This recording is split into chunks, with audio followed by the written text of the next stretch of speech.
আসসালামু আলাইকুম। প্রতিদিন ফেসবুকে ঢুকলেই একটা জিনিস নজর কাড়ে, সেটা হলো আপনার ধর্ষণের খবর। প্রতিদিন একটা দুইটা তিনটা নিউজ এরকম আমাদের চোখে পড়ে যে বাচ্চা মেয়ে ধর্ষণের শিকার হচ্ছে, নারী ধর্ষণের শিকার হচ্ছে, অল্প বয়সের মেয়ে ধর্ষণের শিকার হচ্ছে। তা দেশ থেকে জনগণ এগুলা মুক্তি পাবে কবে? দেশের সরকারের নজরে কি এগুলো আসে না? অবশ্যই আসে। তারা কেন এর যথাযথ ব্যবস্থা গ্রহণ করছে না, বা তারা কি করতে চায়?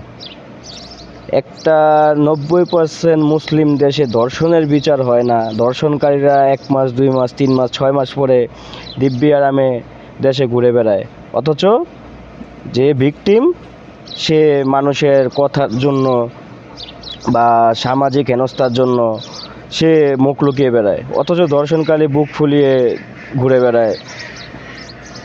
তো এই দেশে ধর্ষণকারীর বিচার হবে কবে?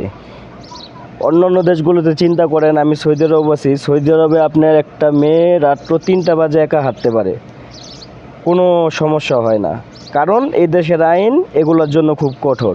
তো আমাদের বাংলাদেশে কেন এগুলো হয় না? বিগত আমলও আমরা দেখছি, বর্তমান সরকারও দেখছি।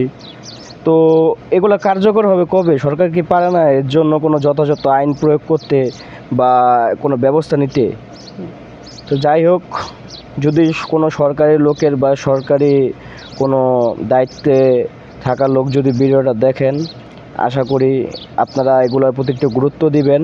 আমরা চাই আমাদের দেশে আমাদের মা বোন মেয়েরা যাতে সুন্দরভাবে চলাফেরা করতে পারে, কোনো জানোয়ারের শিকার না হয়।